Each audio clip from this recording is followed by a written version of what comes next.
All right. Umoya Ulight, Umoya Upright. Welcome to Umoya Podcast live stream, guys. Thank you so much to everybody who's joining in. I know you guys have been very excited about this since I told you about it. It's such a great privilege. We're about to get the education and the history that we don't get at the white schools. As usual, I always tell you, T, we've got to go directly to the source. Otherwise, we're going to get lost. If you're watching, we're live streaming on YouTube on Moya Podcast. Please do subscribe. We are on Twitter and we are on Facebook. Please feel free to add your comments and your questions for Dr. Busak. I know that us youth have got a lot of questions. So please, guys, you do know that this is your platform. Good afternoon, Dr. Busak. What a privilege and an honor it is to be speaking to you. You have no idea. We're like having a fangirl moment. Yeah. Thank you, Nsiki. Thanks for the invitation. Good afternoon to you and to your listeners. It's a pleasure just to be with you today. Thank you. So, just before we went live, I did mention that you may take it for granted that everybody knows, but these 2000s, they've been taught by white people. They don't know the real stories. We're Well, having to yeah, re-educate them and to teach them why the animosity, why we need to get our things back. Because they're very relaxed. They went to school with Mary and Clay and Priscilla and Brian. So they think that no, it's cool, but it's actually not cool. So can we start from the beginning of your story and what politicized you? How did you grow up? Um, what, and how was your youth as compared to ours? well, I was born in a place called Kakamas in the Northern Cape on the banks of the Orange River.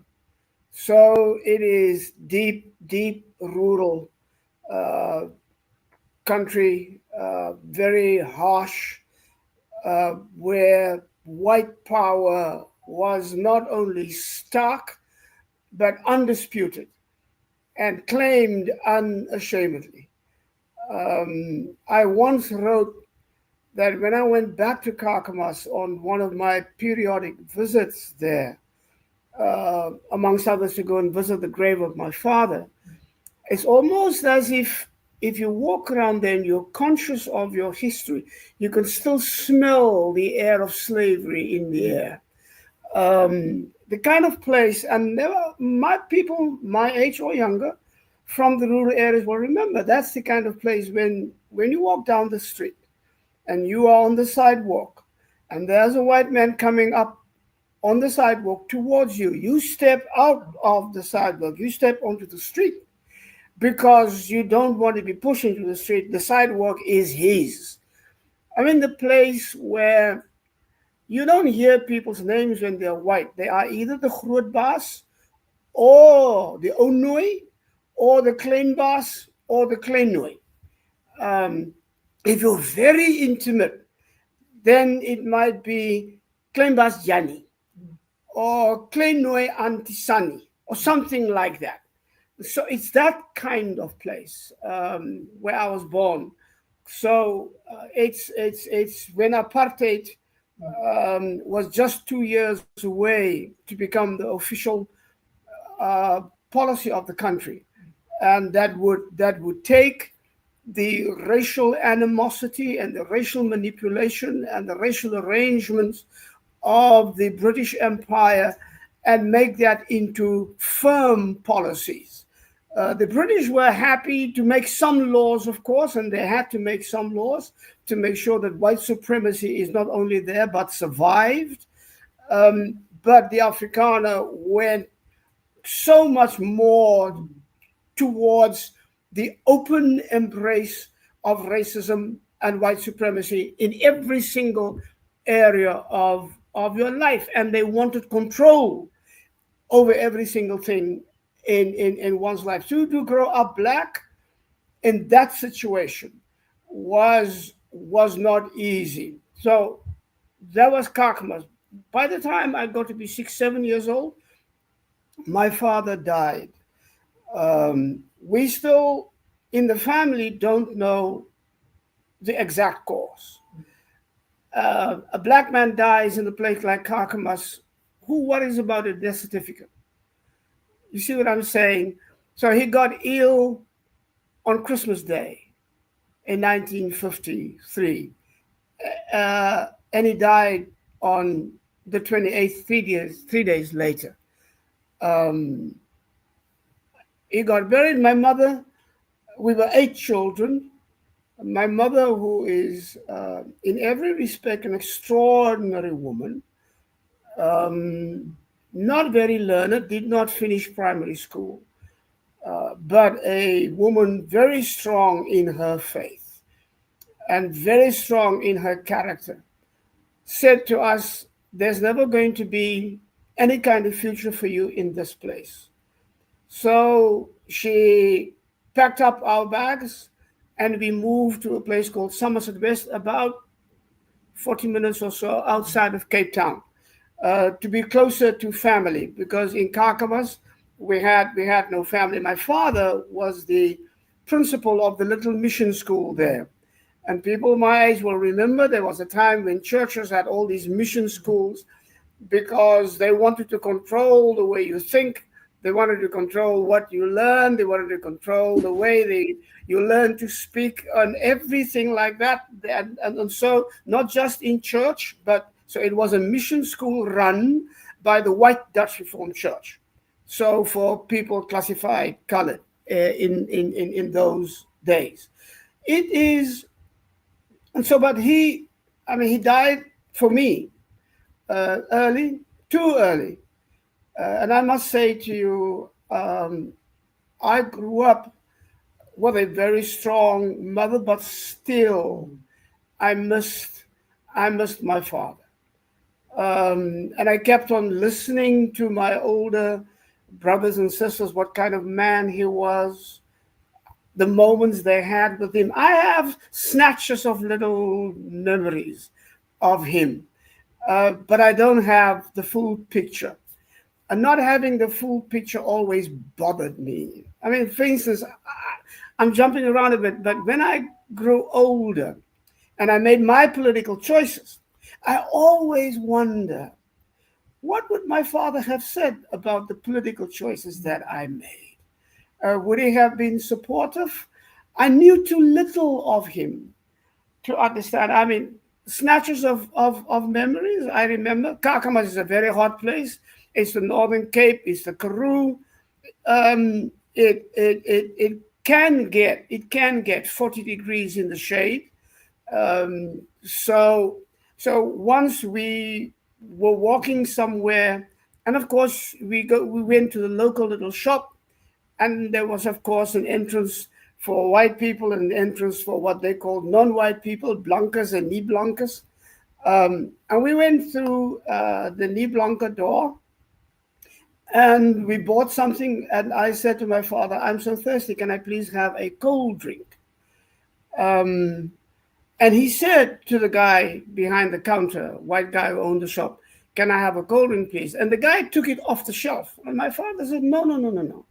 I don't want a cold drink. I want a cold drink." So I wanted from the cooler. Now, there were not refrigerators at that time yet. Uh, in many of these places, although you could get them. And so they had a kind of a cooler box. And he said, "No, the cold drinks are meant only for white people." Now, thinking about, as a kid, of course, I was upset. I must have cried or something like that. Because I remember my father picking me up and carrying me and sort of comforting me and says, "Okay, it's okay, it's okay." Now I'll have a thinking back. I don't think of my feelings of not getting that cold drink that I wanted. I'm thinking, what went through his mind as a grown man, as a father? In every respect, I think a much better man than that white man behind the counter. A much more talented man than that man behind the counter. I mean, he was a school teacher, he was a musician, he was a great sportsman, played tennis and cricket and rugby. He was a choir leader. He had a beautiful singing voice. Everybody in the BOESAK clan can sing. Now, that's sort of the one gift that everybody shares. And if you can't sing, everybody looks at you. Are you for real? Are you from this family and you can't sing? Or you don't have a decent handwriting. That's the other thing. So my thinking was now, what went through his mind? What did he think of a situation where he, as a father, could not even get a cold drink for his 5-year-old boy in the heat of Kakamas? And so, you have these things, and your reflection on those incidents are different now than it was then. Then it was only about me and about my desire, and that I did not get it. Now it's about him. And as I think about him, I think, how many black fathers were there over time in our country who had to go through that kind of humiliation, that kind of treatment?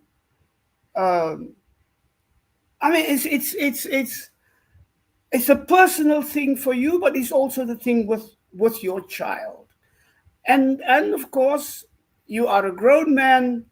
You are educated enough to be a teacher, but you are totally helpless in the face of the power of this white racist. And so all of these things, as you grow up, of course, that shapes you, Siki.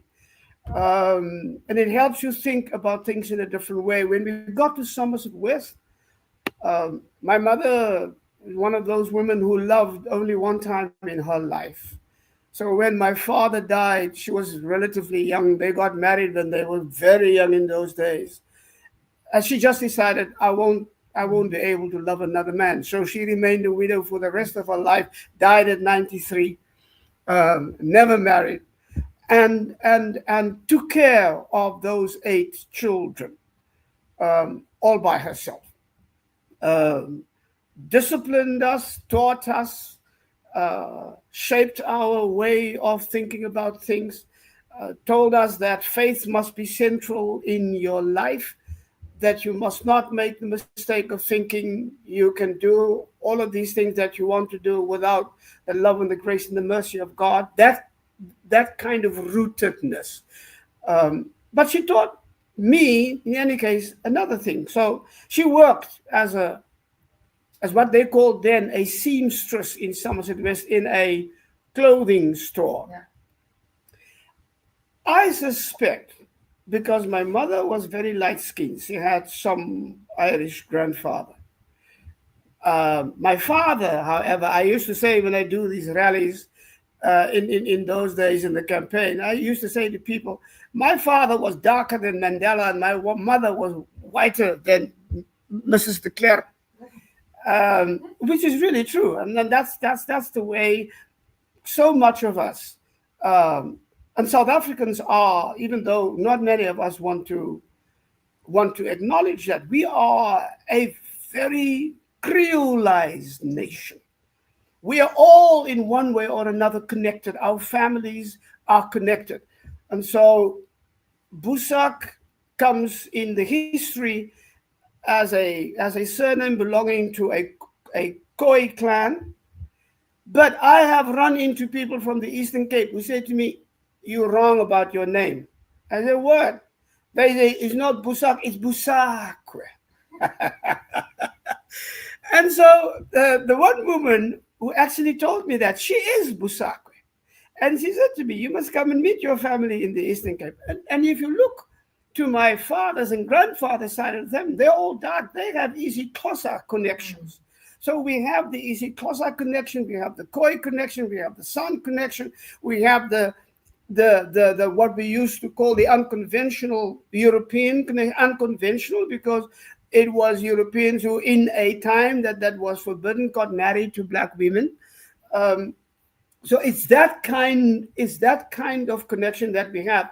And somebody has worked it out. If you put South Africans together, from wherever we came from and where we are now. We share the DNA of about 195 strains. That's how creolized we are. That's how connected we are. And creoleness, if you realize it, is a thing that you embrace because it is shaped in resistance to what the dominant powers wanted you to be. So these little racialized boxes with white supremacy in the top and whiteness being everything and being determined, your human beingness being determined by the color of your skin, that's all that's all artificial. That's all made up. That's all for social engineering and political manipulation, and psychological control. That's all, and economic exploitation is all for that. It's not real. And that's when Biko and the Black Consciousness Movement insisted that those racialized categories that apartheid and colonialism and imperialism enforced upon us and on our way of thinking, in our way of life, and in our way of looking at others, that is an artificial thing that we have to fight against because it is a tool of oppression, not just division, but of oppression. Um, that's why that appealed to me so much. And so to come back to my mom, she worked as a seamstress in this white clothing store. Uh, and I think she got the job because she was light skinned enough to be not a problem for the white people in the shop. And there was this thing in those days that they advertised certain jobs for what they called slightly colored people. So they offer you the job, they put you in a category that you don't pay what white people are being paid, but you are not a problem in the shop. So white people won't ask questions. And if you're only a seamstress, then of course you don't matter really at all. It's like being a domestic in the kitchen. White people say all sorts of things in front of you. They do all sorts of things in front of you. They talk to your children, to their children, in all sorts of ways, saying things that they would never say because you don't really matter. You're not even seen. You are invisible. And I think my mother was put in that position because sometimes she would come home and she would shake her head and she says, "These white people, I will never understand where they come from, what they think they're doing, and where they're going." But she learned enough to be able to tell us, this is the kind of country you're growing up in. Example, I have 4 sisters. They are all serious women. So from an early age, this nonsense that boys grow up with in South Africa, oh, you are patriarch of the family, you are the man in the house, and you are better than yourself. That nonsense was never allowed to take root. I've got 4 sisters, man, and I can tell you, no nonsense. They put you in your place like this. Uh, and my one sister, the second oldest one, she's gone now. She had the kind of temperament that my mother said to her, "Edith, you had better study, my child. You had better become a teacher or something like that because you will never be able to work for white people. You will not last a day." True. So, so, so in that way, she didn't talk politics, but she made you understand this is what you need to survive in a country run and controlled by white racists. She couldn't teach us anything more. But so when we come together at night after supper, we usually open the Bible, we read, and then people get turns to pray and so on. But when my mother prayed, she talked about God in a way that tickled me from the very beginning. She always addressed God as the the God of justice, as the father of the fatherless. Now, having 8 children without a father, I knew what that meant for her. The defender of the defenseless, I knew what that meant for her. The provider and the and of the poor. So because every category applied to her. She loved those portions where, when in the prophets they talk about 3 categories that God is particularly partial to, that God takes sides with. That's the orphans, the widows, and the poor. And she was all of it, and her children were part of that group.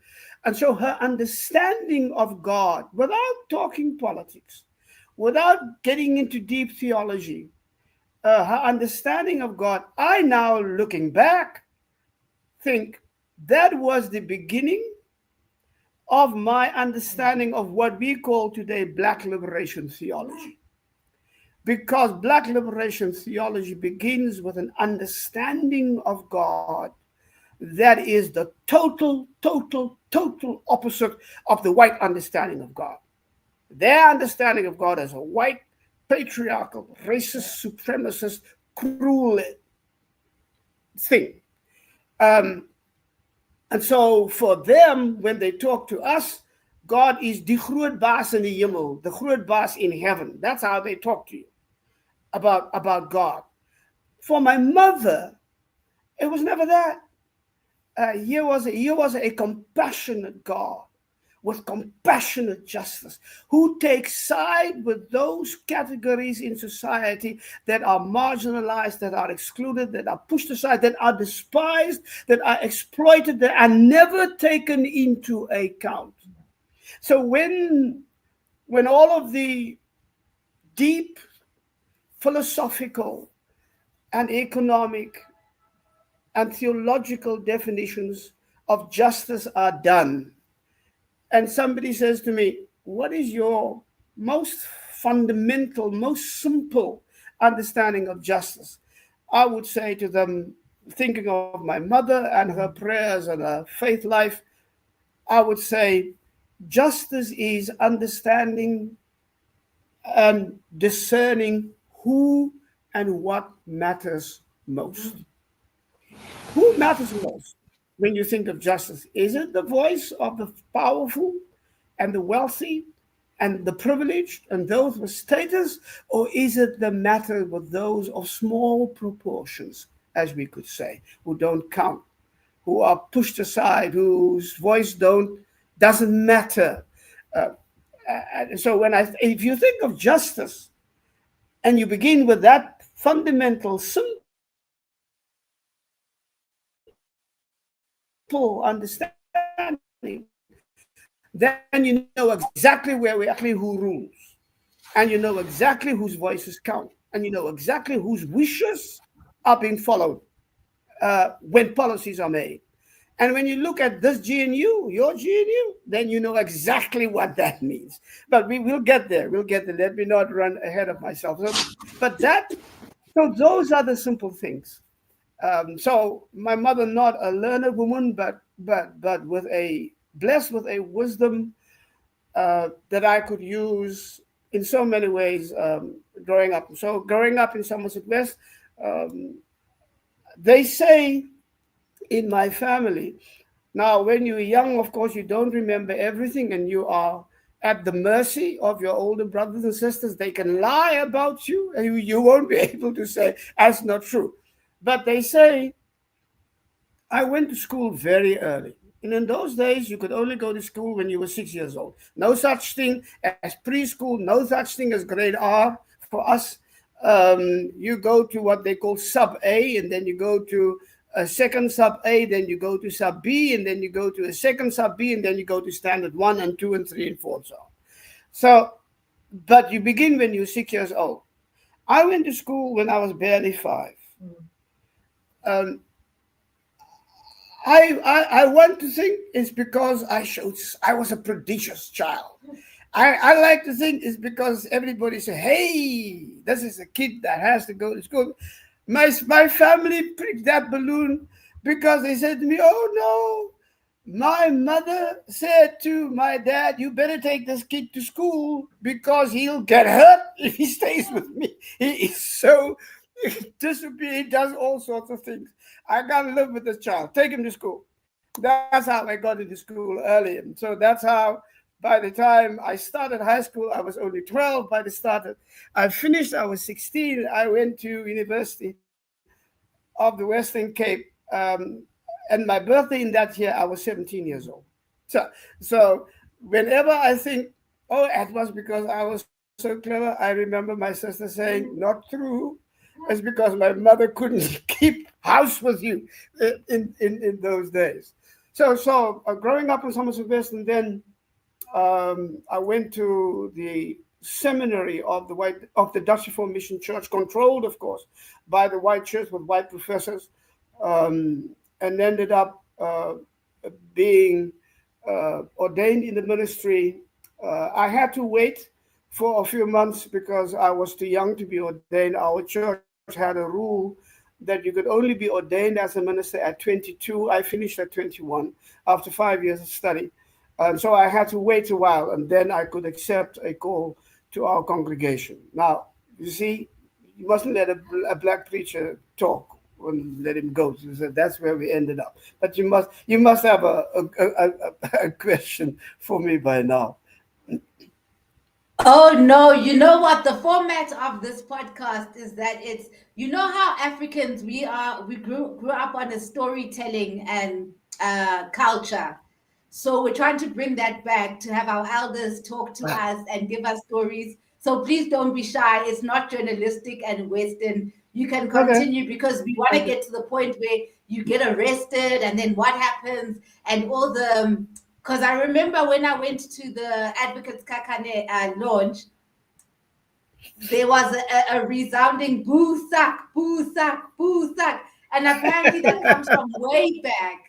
So we just It need to does. understand the It story so does. that It does. we also can tell Okay. our children, Okay. so please Okay. feel free. The mic is yours. So all right. So I mean, I grew up with this sense of justice. Of course, early on in Somerset West, we with my father's little insurance policy, we bought an old semi-detached house which had to be fixed up. Just about everything, the roof and the walls and the kitchen and all of that. But we did that. And then we were scarcely in that house when the Group Areas Act Yeah. was applied to Somerset West and that art. And of course, we knew that we had to go with the Group Areas Act. People will understand that was the act. It's like a kind of a sophistication of the 1913 and 1936 land acts. They rob you of your land, but then they put you in land that they own in the cities. But it's a racially declared area. And when they declared Somerset West white, we knew that we had to go. The thing with the Group Areas Act, of course, was there was no recourse. You couldn't go to court and say, "This is my land. I bought this piece of land. I built this house." You couldn't do that. And so white people would come, and if your house was pretty enough, they would, or large enough, they would come and they would make you a ridiculous offer. And of course, you would say, "No, that's not what the house is worth. I want this and this," and they would laugh at you and walk away because they know that 6 months from now, the government would push you to come, and you had to go. You had to, because you are now designated for a new so-called colored or whatever area that they're pushing you to. And so there would come a moment where you cannot bargain. Not, not at all. You had to take whatever it is. And so, and that the Group Areas Act, I mean, alienated so many people from their ancestral land.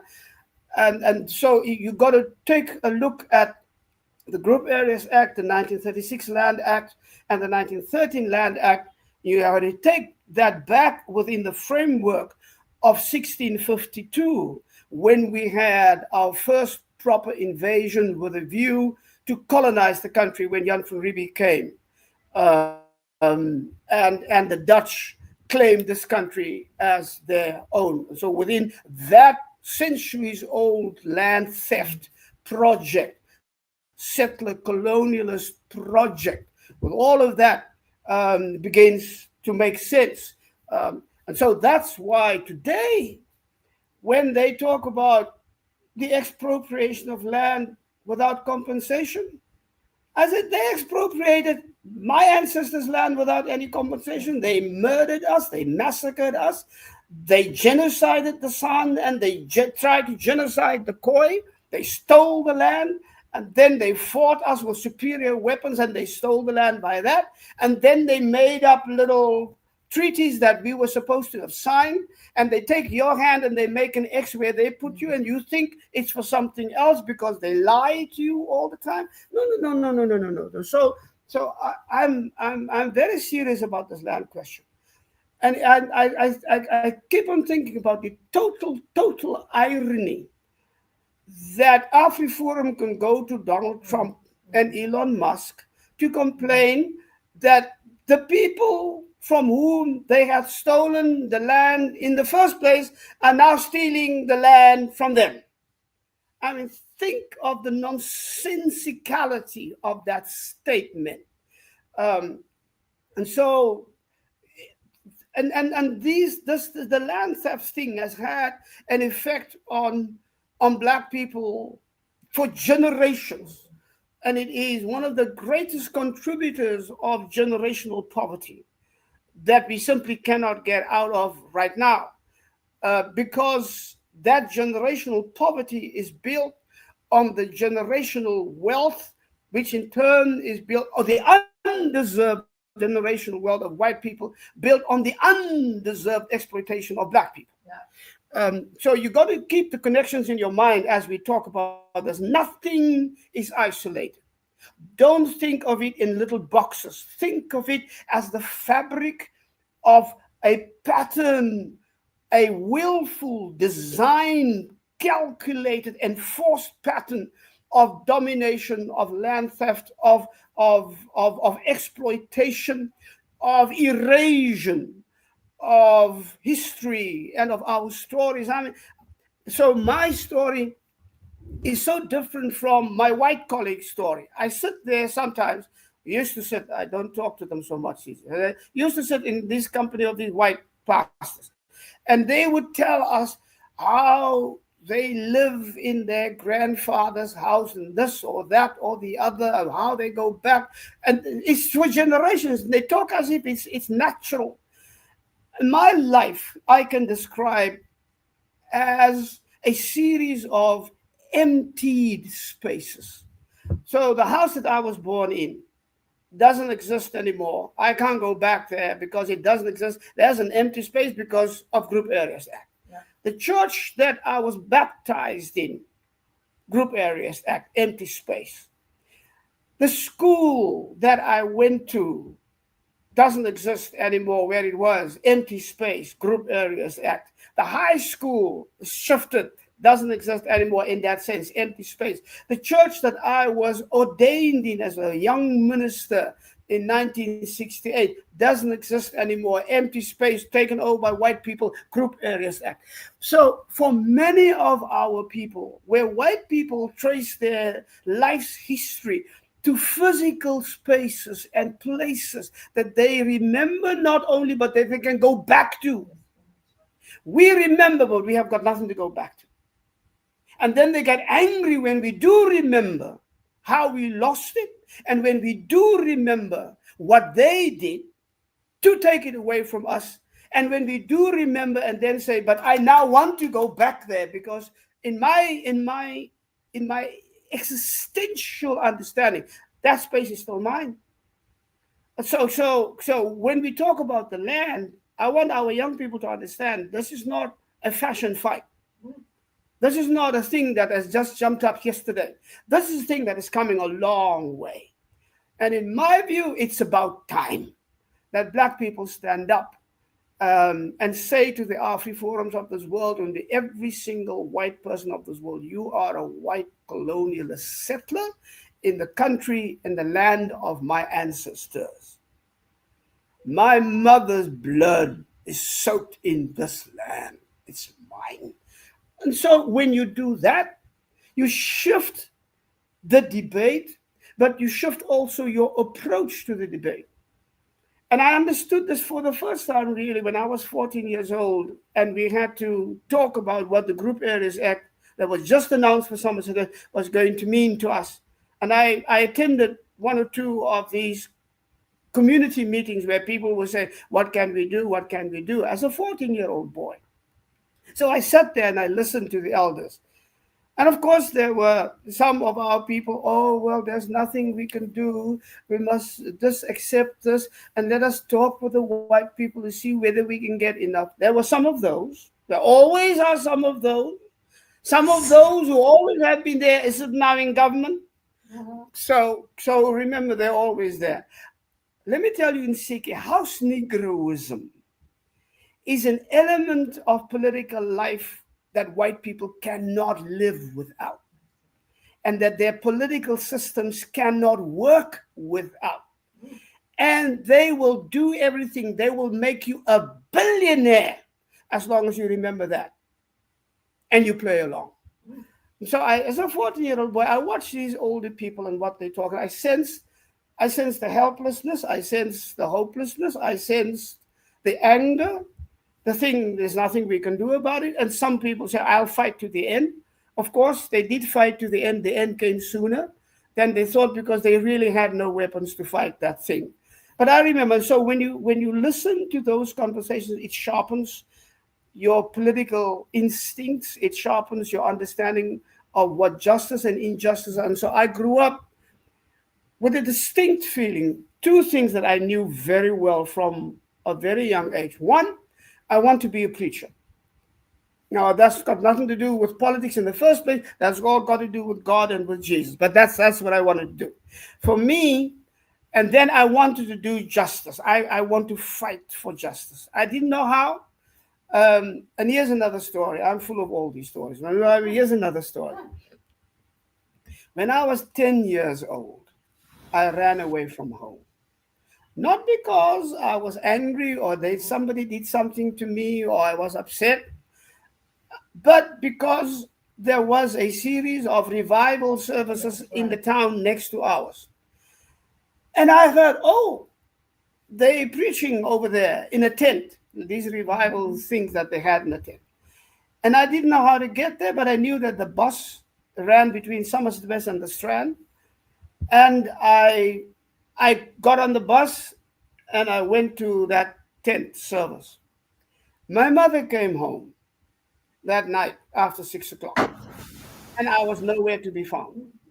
And so she asked everybody, my sisters, my brothers, nobody knew where I was. Finally, she went across the street to Mrs. Erasmus, who lived across, and she asked, and Mrs. Erasmus said, yes, we saw him at about 4 o'clock with a big Bible under his arm, and he walked to the bus stop. So my mother then found out that's where I went. And she got Mr. Carboni's taxi, and Mr. Carboni took her to, and when she got to the tent, I was standing on the table, testifying, talking about my faith. And my mother waited until it was all done, got into the car, and she said, will you please not ever do that again? Just let somebody know. Don't go without asking me.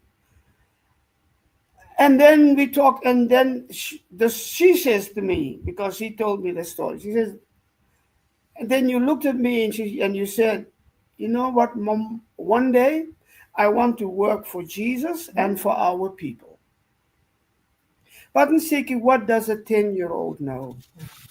What it means to work for Jesus and for our people in a country run by white supremacists with the cruelest system that you can think, a system that would be declared by the international community a crime against humanity. What does a 10-year-old know about that?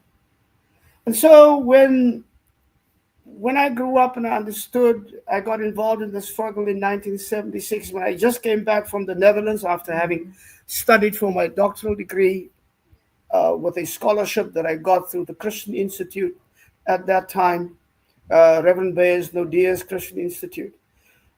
Came back 2 weeks after Soweto blew up, had to make a decision because everybody knew, the world then knew what the government was willing to do, killing our children, murdering them in the streets by the hundreds, just to preserve white power, white supremacy in this country. And so we knew that for them there would be no boundaries, not the lives of our elders, not the lives of our children. So I got two offers to stay in the Netherlands, to become a minister in one of those congregations. I was there for 6 years. I understood the Dutch culture. I spoke Dutch fluently. I was on radio, on television, all the time. And so the whole country knew me. But my friend said, it's too dangerous for you to go back, Alan. You're going into a war and you have no idea what's waiting for you. And that was true. But as I thought about it, I thought, how can my people be in a war? How can there be a struggle at home? And young people are putting their lives on the line, but I choose to stay in Holland where it's safe, where apartheid does not exist. I would be comfortable, I would be safe, but what would I pay for that safety in my mind and in my soul? So I came back home. Um, and when the university opened, for some reason the students discovered that I was back, and for some reason they decided they wanted to invite me to come and talk to the students on the campus of the University of the Western Cape on the meaning of Soweto for us today, 1976. And that was, I suppose, my first public political speech that I made in this country. Um, I'm not talking about the way I explained the struggle in Holland and the way I tried to push the Dutch government to break all ties with the South African government and the Dutch churches to break all ties with the white church. That's a different story.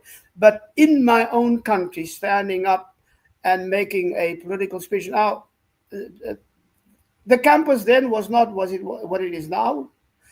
They tried to come together in the cafeteria. The cafeteria turned out to be too small because students came in their numbers. And finally, we ended up outside on the lawn. And they put a table there and they put me on the table. So on a table at the end of July in 1976 is where my active participation in the struggle began. Between July and December of 1976, over 137 young people were killed in the Western Cape because of their participation in the struggle. So Soweto is not a place. Soweto is a condition. It's a condition of oppression of our people. It's a condition of exploitation. It's a condition of supremacy. It's also a condition of resistance, of the unbreakability of a people's desire to be free and to claim their dignity. That's the meaning of Soweto. And on June 16, I've just received an invitation to speak here, and they will commemorate the incident of the Trojan horse in 1985, I think it was, when the police hid themselves in an orderly-looking truck and drove down the streets of ALLAN. And the kids were thinking, this is another truck, and they threw stones at the truck, and then the police appeared from beneath their hiding places on the truck and shot at the kids, and 3 of them died. So it's very much a history that is alive and vibrant, and that's where it began for me. By 1979, I was arrested for, let me back. By 1977, on October 19th, was the first time that I was visited by the security police, 3 o'clock in the morning. And they took books from my shelves that they thought were undesirable. They didn't arrest me at that day. They didn't ban me. I found out later on the 19th of October that at least 19 organizations, Black consciousness organizations and other organizations, have been banned by the government. They have arrested some people. They didn't touch me at that point. Um, but after that, we began to organize marches. And I forgot the number of times I was arrested and put in jail for all sorts of things, disorderly conduct and breaking this law and breaking that law. Um, now you see me, I'm a gentle person. I talk softly. I love everybody, but disorderly conduct is necessary when you want to break a system. I always said to the students, you can't have a march inside the campus where you disturb nobody. A protest march is only for real when you disrupt something that matters to them. Um, and Adam Small said a thing that I have always quoted and always remembered. He said, "Listen, be careful that your protest does not become a form of begging." So you can protest for the show. You can protest so that your comrades can think, or other people can think, oh, I'm with them. While in the meantime, you are an agent provocateur, you work for the system, and you get paid by the system to rile up other students so that they can say irresponsible things or do irresponsible things to put them in prison while you are protected by the system that uses you. So when you protest, let your protest never become a form of begging. And so that is why the resistance movement inside the country became what it did become. So by 1980, there were fires and flames all over the country, and the idea came to me, you have all these fires here and there, but it's easy for this apartheid government to put out a fire here and to put out a fire there.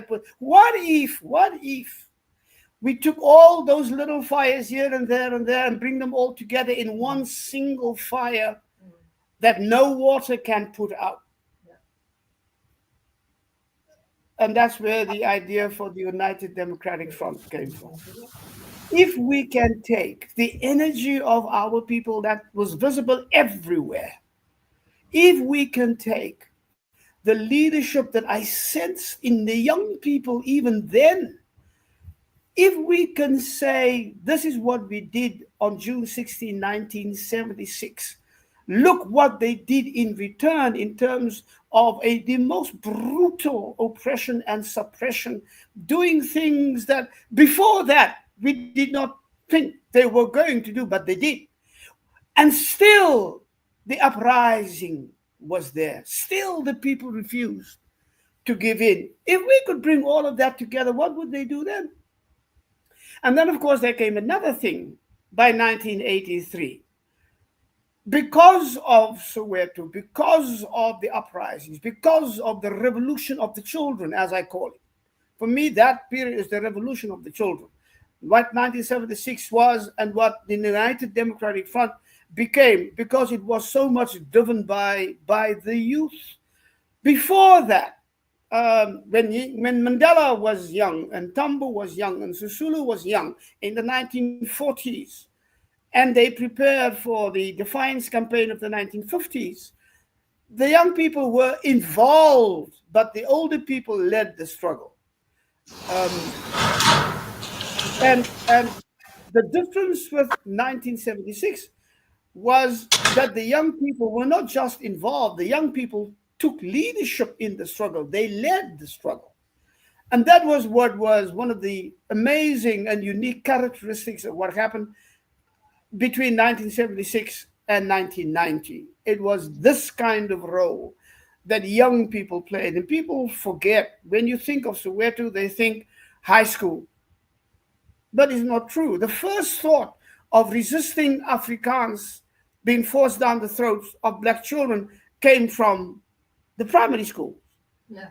Um, and so it's a uniquely youth driven, youth inspired thing that we had then. And by the time we got to 1983, I had been chaplain at the campus of the University of the Western Cape and the Cape Technikon and the Belvoir teaching training. So I knew the young people were in the forefront. They were the bulwark of the struggle at that particular time, and I knew what they could do.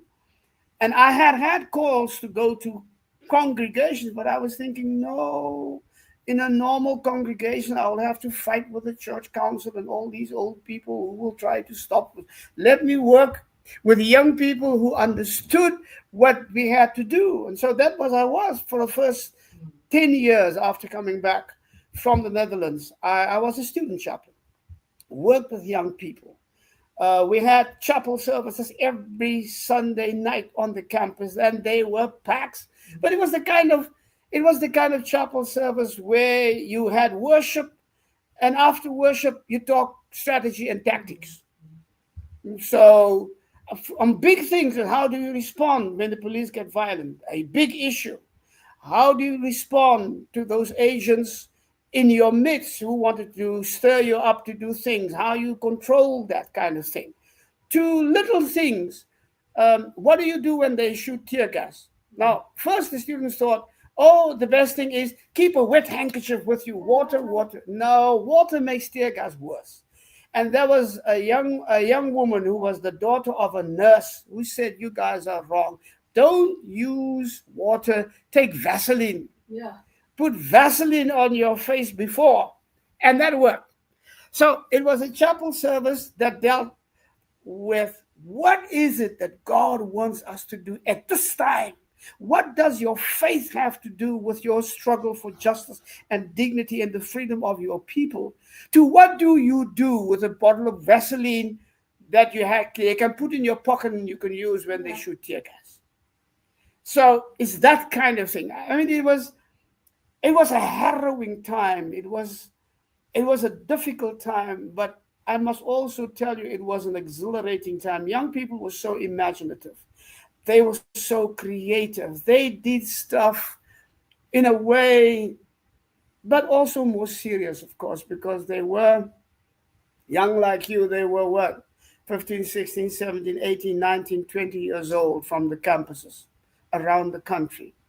They had dreams, aspirations. You heard me tell that story with Sika Khan, and I will tell that story every time because that is what held me so captivated at the time. And they put all of their dreams and aspirations and that of their parents because they were doing what their parents could not do, getting educated in a way their parents could not do.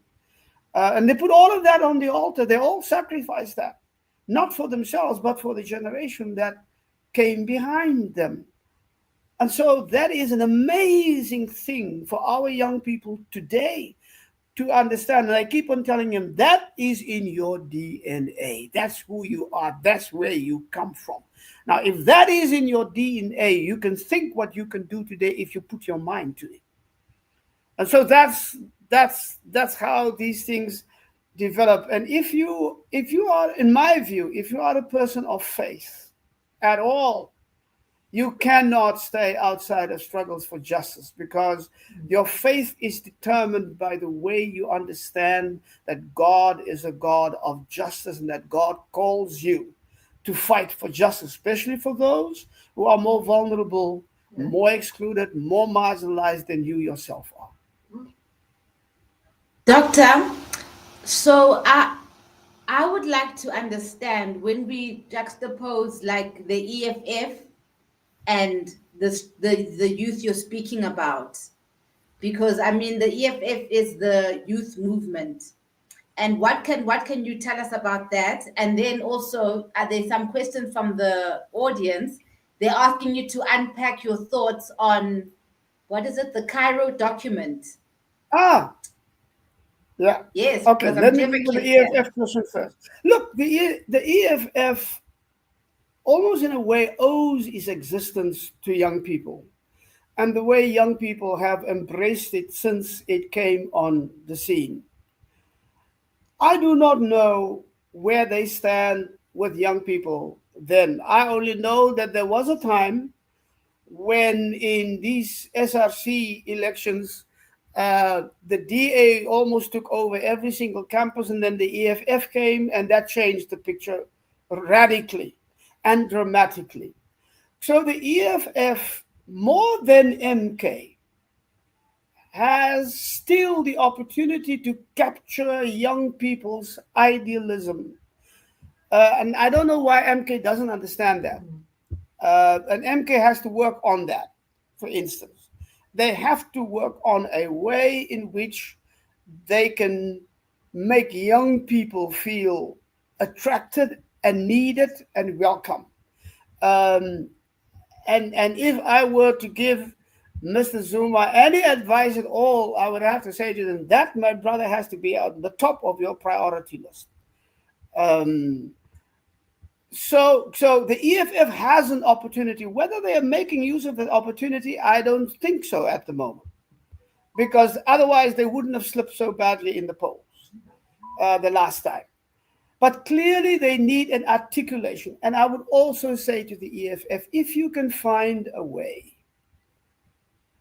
of getting away from this militarized thing that you got, um, I mean, I think, and I think you got a way to present yourself that you can represent young people, not just in their revolutionary mode, but understand that the revolution is not just in the uniform that you put in. The revolution is not just in your willingness to to take up a gun if that is called upon. The revolution begins by the recapturing of your mind, by re-understanding yourself, by unlearning all of the stuff that you have been taught, by rising up against what I call unremembering. Now, unremembering is not forgetfulness. It's not that people forget that things have happened in the past and in our history. It's not that people forget on purpose because the past and what happened to us is too painful to even talk about. Sections of our community here who never want to talk about the slave period of South Africa's history because it's too painful. Also because they know too little about their history because it's been excluded from our curriculum even to today. I mean, the UDF history and the Black consciousness history became part of the high school curriculum for grade 11 and grade 12 only just the other day. Just the other day, 2 years ago or something like that. So there's a whole generation since 1994 who grew up, who went to school, who went to high school, who went to university, who knew nothing about what happened between 1976 and 1990. All they know is the ANC is our liberation movement. Mandela was our first black president. So you think Mandela fell out of thin air? No, he didn't. Who do you think fought the battle while Mandela was in prison, while the ANC was in exile? Who do you think took up the cudgels? Who do you think suffered? Who do you think spilled their blood in the streets for 30 years while everybody else was outside? So you cannot, now that's unremembering, because unremembering is a deliberate political decision by those in power to erase certain sections of history, to change, to distort, because those parts of history do not fit their power narrative and their dominant narrative at the moment. That's what unremembering is. So part of the struggle that we have now is the struggle against unremembering. And so since it came, the UDF and Black consciousness became part of the curriculum, not everything, but enough to make school children curious and the teachers curious. I've been receiving all these invitations to go to schools, and I take everyone if I can. And I just say to them, I have only two conditions. The one condition is that I want to talk to the 11s and the grade 12s. It's a little bit of cheating because it's an exam question, so they can listen to me and go write their exams, but that's okay. But I want an opportunity to talk to them. And when they can do that, it works great. But so the EFF have to find a way to unlock this grip of unremembering, and to present themselves not just as the revolutionary portion with a red uniform or an overall in parliament who say we are revolutionary, but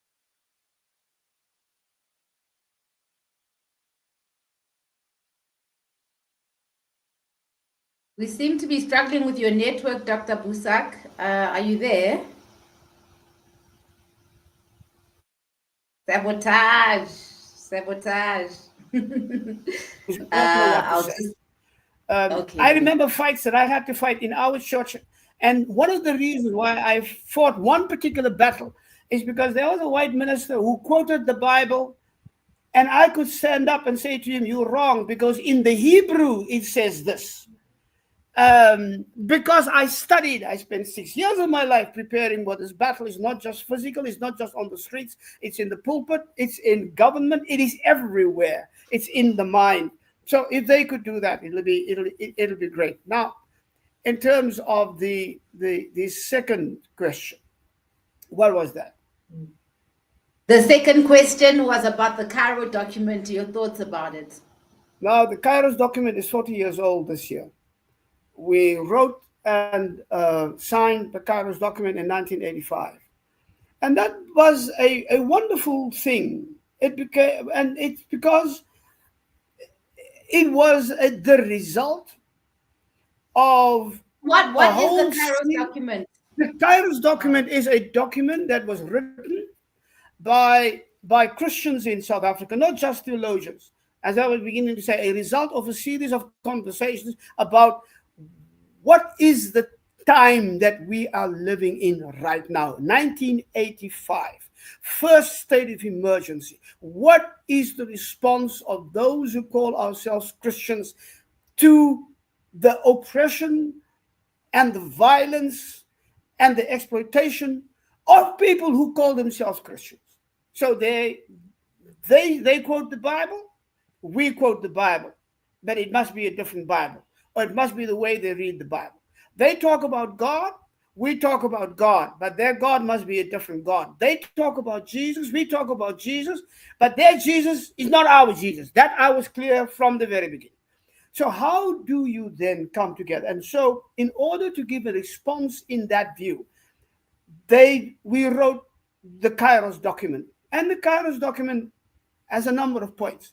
But the most important thing is they make a distinction. They say in South Africa, there are three kinds of theology that people practice. One is state theology. And state theology says God says in the Bible that you must obey every word the government says because the government is placed there by God. That's Romans chapter 13. Is that correct? Is that the right understanding? Is that the correct that's state theology. So God says everything the state does is fine. It is already divinely blessed. So land theft, that's fine because the government is a government from God. Massacring our people, that's fine because God says it's the same argument the state of Israel is using towards the Palestinians today. The same thing.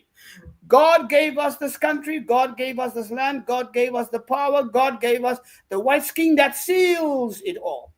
So that's state theology. Then you have church theology. Church theology links to state theology because they say the same thing. And they say, but the Bible also says you must not hate your enemy. So you got to love all these people, even though they do all of this, what they do.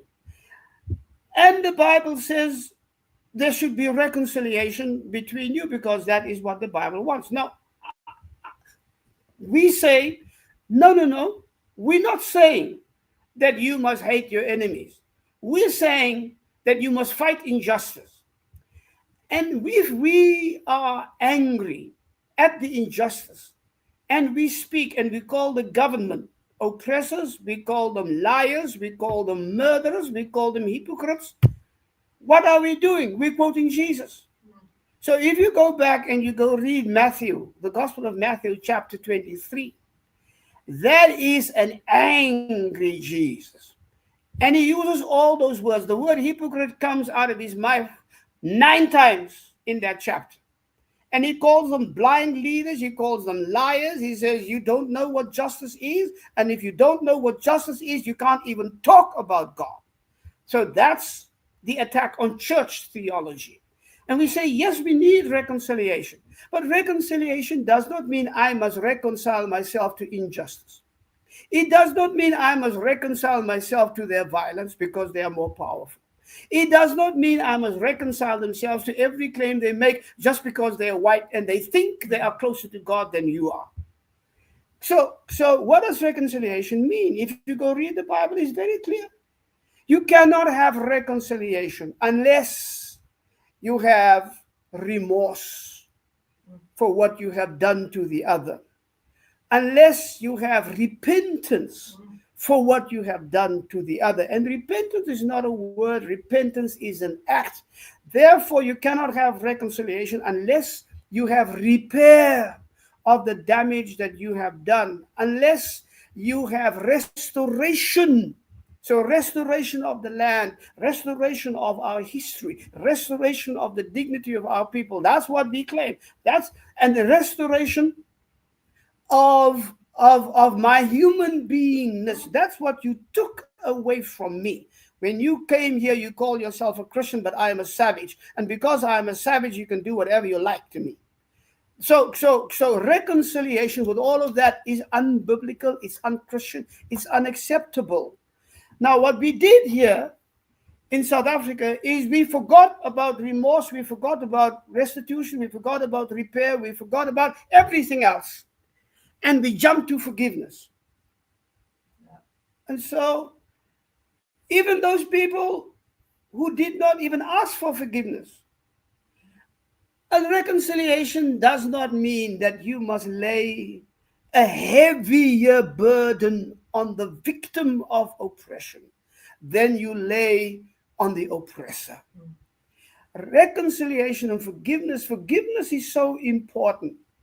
But it cannot happen unless there is a shift in power relationships. The oppressor had power over me. For 350 years, he could do with me what he liked. And our history is replete with the most horrific examples of what white people did to us. But this was because they had power. Now, what forgiveness means is you put the power into the hands of your victim. And you say to your victim, I cannot claim forgiveness. I cannot even ask for forgiveness. It is up to you to offer me forgiveness for what I have done. Now, white people in this country have never asked for forgiveness. That's why we don't have reconciliation. Now, this all comes out of the Kairos document. I understand. And that's one of the problems. We have a failed reconciliation process, and we can talk about that later because of all of these things. And then the Kairos document said, apart from state theology and church theology, you have prophetic theology. That means speaking the prophetic truth of God about the issues as we see them, about the suffering of people as we see it, about the injustice perpetrated upon other. Prophetic theology understands that because we are created in God's image. Now, that's not in the Kairos documents, that's just me. Because we are created in the image of God, we are a reflection of God to the extent that one great theologian that I admire very much has said, when God looks at us, God's created beings, it is as if God looks into a mirror. Think what that means. And now come here. I'm the white man. I own you. I own the world. I own everything. I don't see God's image in you. So if I hurt you, my theology says, if I perpetrate injustice upon you, it is if I perpetrate that injustice upon God. And that's what the incarnation means, that Jesus became a human being so that the afflictions on God's children are inflictions upon Jesus and therefore upon God. And so every injustice done to God's children is an injustice, is a wound upon God.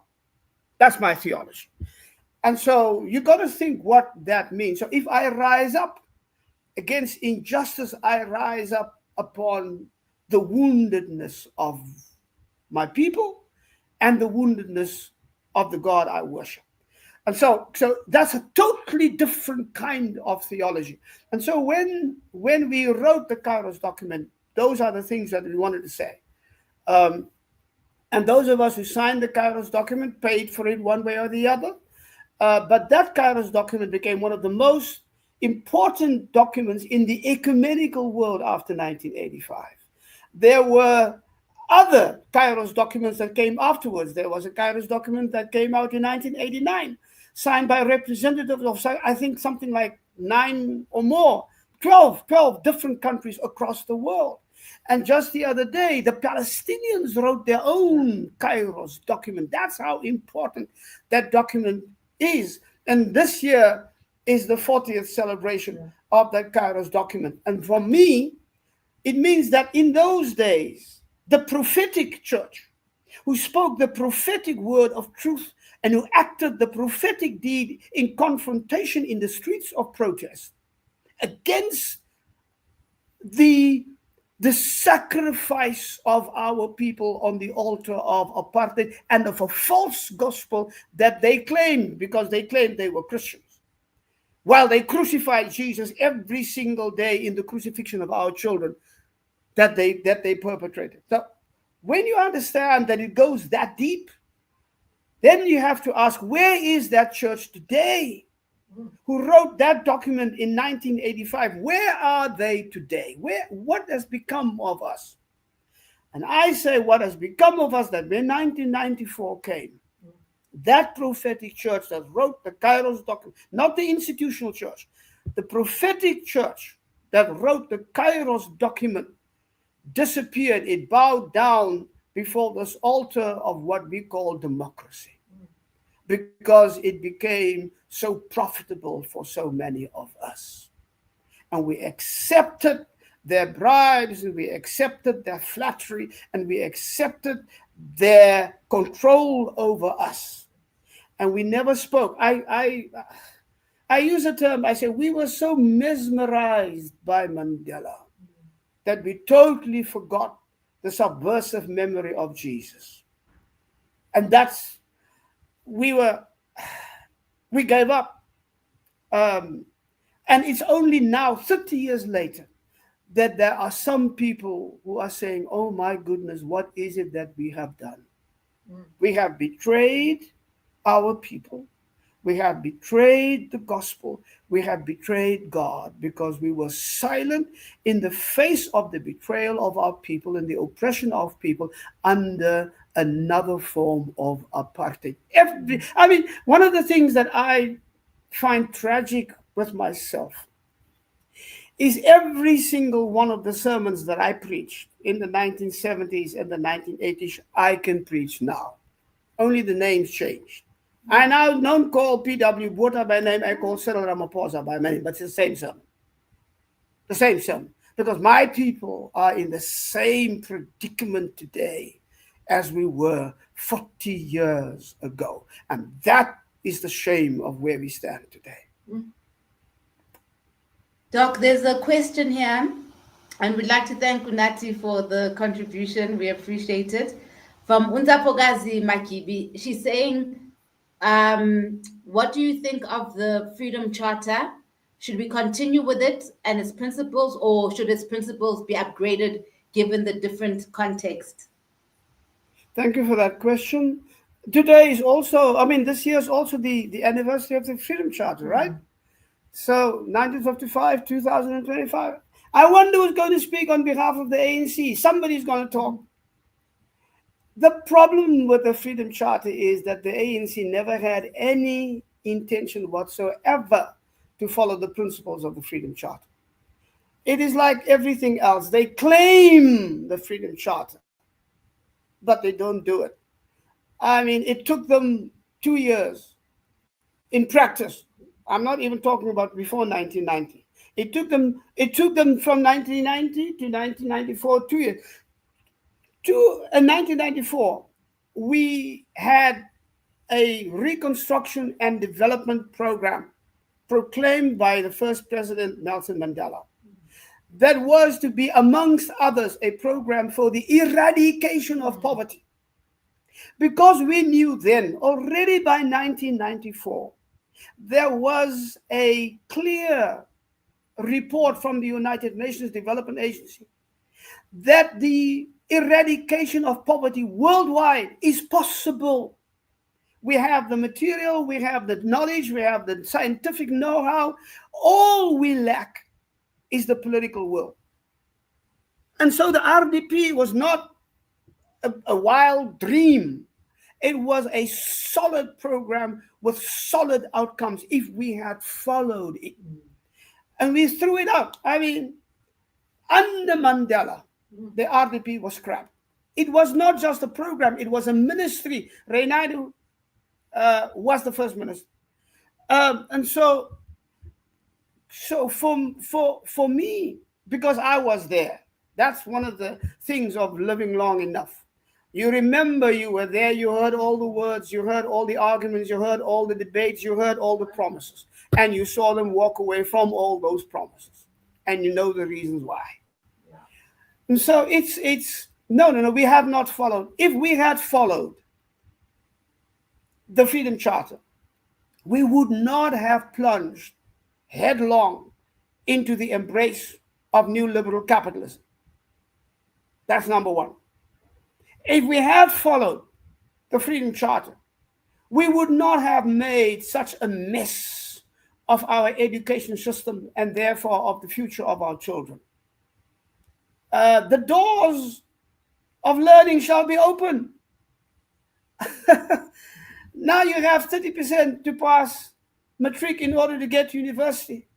And then you get to university and you have kids who cannot write proper English.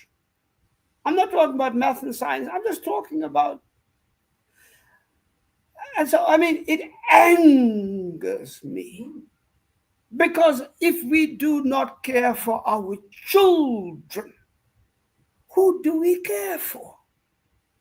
I mean, if you don't care for your children, it's no wonder that our mamas and our papas, our grandfathers must sit on the wire fence before or in front of the SASSA office from 4 o'clock in the morning until that office opens at 9 o'clock in the morning, and then they find out they have no pension because somebody stole it. It's so no, don't talk to me about the Freedom Charter.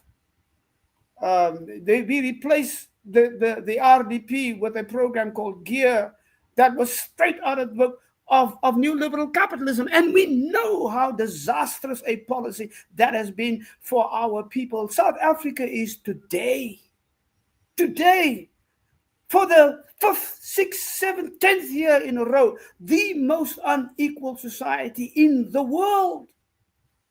There's no more unequal society than ours. We have a few black people who have been allowed into that little tower they up there called capitalists. And they are millionaires and they are billionaires and they brag about it. But the masses of our people are here, languishing in poverty, and unemployment has never been so high. Even under apartheid as it is today. Go look at the statistics. And it's all preventable, but unemployment is a necessity for new liberal capitalism. Social inequalities is a necessity for new liberal capitalism. A weak A weak labor union system is a necessity, because the weaker your unions, the more you can exploit the worker, because the unions have no power. Like in South Africa, unions have all become capitalist enterprises. Where is Kusatu today? I loved Kusatu. I worked with Kusatu in the United Democratic Front. But where is Kusatu today? Who represents the workers today? And so, I mean, think social inequalities. I read a report the other day from Oxfam. It's a 2023 report, in which they say that social economic inequalities all by themselves, not disasters, not floods, not pandemics like COVID, not anything, fires or things like that, just social economic inequalities and their consequences kill 22,000 people every single day across the world. That is one person every 4 seconds. Think about it. So you count. When I preach about this, I make the congregation count. 1, 2, 3, 4, a mother dies. 1, 2, 3, 4, a baby dies. Think about it. Are you then surprised that in this country with the largest economic inequalities in the world, our children die of hunger in the Eastern Cape? To name that one place, where a mother kills her children and then tries to kill herself because of hunger. We saw that. It's not a story, it's real. But you see, and then we have a government that doesn't worry about that. And they are more excited about the buffaloes that they can buy at auctions than about the children that are dying on the streets. And so, no, don't talk to me about how we can improve. I wish that we could have a government, and that's what I work for, because these people who are there right now, they got to go. I'm clear about that. They got to go. They're not good for anybody except themselves. They're not good for our people. They don't care about our people. They don't care about the future of this country. They don't care about anything as long as their pockets are filled. The Bible says their God is their stomach. And so, no, no, no. I have no illusions. This country will not change unless we rid it of the criminal classes that are ruling it today. And so, and when we have a different country, then we can begin to talk about how do we implement the Freedom Charter, and how do we update the Freedom Charter. Because in 1955 there was no such thing as new liberal capital. It was capitalism, but not new liberal capitalism. In 1955 there were no such thing as oligarchs and billionaires actually running your country. Now, in 1994, they still hid that away from us. They didn't speak about it openly. By 2024, they were open about it. I mean, one capitalist pick up the phone and talk to your president, and poops, the GNU exists. And then the GNU runs into trouble, as it should, and as it cannot avoid. And then poops, one phone call to the president, and everything is donkey dory. Is near the recht, boss. Is okay, my boss. I'll do. No, that's not how I want my country to be run. That's not what people died for. And so there is so much work to be done. And the young people listening to this program, you got to reclaim that DNA that we talked about earlier in the program. You've got to reclaim it. You've got to reclaim it. You've got to reclaim it, because something needs to be done. And speaking of that DNA, we've got a question from Joby Mbengo saying, what is your view on the Constitution dividing Black people into Black, colored, and Indian? Shouldn't we unite under being Black in order to win the colonizers' European capital and corporates? Another good question. So, number one, the Constitution did away with racial categorization. Racial categorization is what we inherited from colonialism and apartheid. The term colored were was not even used until what was it, 1924, something like that. It's all artificial. It's all, and the Constitution did away with that. What the ANC did after 1990, 1994, is the ANC brought back racial categorization. I am a child of the Black consciousness movement. That's my philosophy. That's why I call myself, even today, a Black theologian. I'm a Black South African. I understand the concept. The ANC came and acted as if Black consciousness never existed, as if there never was such a thing, as if there never was such a person as the Biko, as if we did not, as the Black oppressed masses, come together and for 20 years fought together. And that's how we broke the back of apartheid in the streets of protest and confrontation in this country as a united people. The ANC broke that up. I became a colored again under the African National Congress. So how they did that is they used, when they wrote their laws about affirmative action, you will remember and go check it out. They write Black, generic meaning Black consciousness, and then they write in brackets, but Africans in particular. And then they come with coloreds and Indians. So the only people that they did not recategorize is the whites. They are so, I mean, I told you about house Negroism. So they don't touch anything about white people, not their whiteness, not their white privilege, not their white money, not their white land, nothing. But they mess with us. And so all of a sudden, when I send my child to school, we have to tick a box. What are you? Are you colored? Are you African? Are you this? And the other thing that did is when they make me a colored and they make African something else, they take the descendant of the first Africans here, historically and every other way, the Khoi and the San, and they deprive you of your Africanness and they make you a colored, something that was imposed upon you by white colonists and colonialism and apartheid.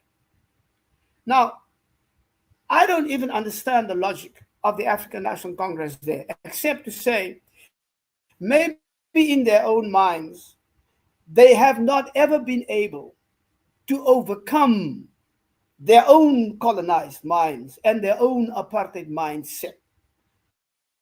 So that's what one of the first things they did when they get into power is not to ask the question, how do we get our land back? So how can we bring apartheid back by making colored people colored, Indian, so and deprive them of their Africanness? I mean, who are they? These people. So it's not the Constitution. When they did that, it was an unconstitutional act. Just like today, the Constitution does one thing though. The Constitution does protect the stolen land through Article 25, which is the longest article in the whole Constitution.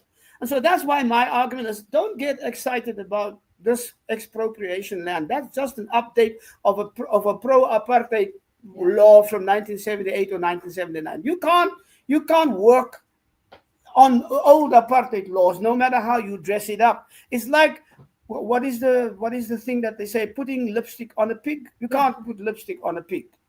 So we can only have a serious conversation about the land once we have gone back and changed Article 25 in the Constitution. Now, that could have been done under the ANC for many years when they had a 2/3 majority. They never did because they never wanted to, because they promised their white people and their white bosses they will never do that. And so you got to be in a position where you go back to Article 25 in the Constitution. If you can change Article 25, then you have a serious conversation about the land, not before. Sure. Okay, let me check if there's any other questions in the comment section. as we start wrapping up. Thank you so much for taking time to come and teach us all of this. Um, um, there were actually quite a few questions about that Kairos document, so people are obviously interested in that. Yeah, they know it's Um, then they know it's the 40th anniversary. Yeah, yeah, they know that. oh, I see. Yes, they are saying that they wanted time with you to unpack that some more. Um, Guys, please feel free to ask your final question. Um, okay, there's a comment saying just a comment. This was so refreshing to listen to, a conversation I didn't know I needed. So the children are most thankful. Um, okay, no, most of these comments are just responding to what you've been speaking about the whole time. I don't know if there's anything else you want to leave us with, Doc, as we wrap up. No, no, no, just to say that I enjoyed this conversation very much. Although you spoiled me today, I'm never allowed to talk as much as I do without interruption. But you told me also it's a storytelling kind of program, and I'm so Yes, privileged to be able to share. Uh, at least my part of the story, if though not everything. If you've lived this long, there's so much that you have learned, and that you now know that you would want to do different, that you can see differently, and wish that, oh, if I saw that then I would have done this. It's but as much as we can share, we share. And I do this and I take some time with this because much has changed in South Africa. Um, in many ways, the way we look at government has changed. The way we look at the future has changed. The way we look at people we once trusted, that has changed. The way we understand the way power works, that has changed. Um, our aspirations for our people has not changed. My hope for my people has not changed.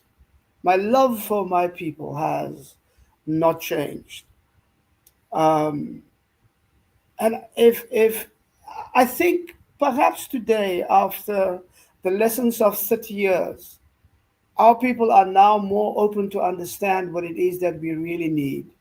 I don't think we can plead ignorance right now. We have seen what it means to live in a situation where they tell you things have changed and actually nothing has changed. There's a white comedian, Conrad Koch is his name, who summed it up best. Conrad Koch said, post 1994, South Africa for white people is just apartheid without the guilt.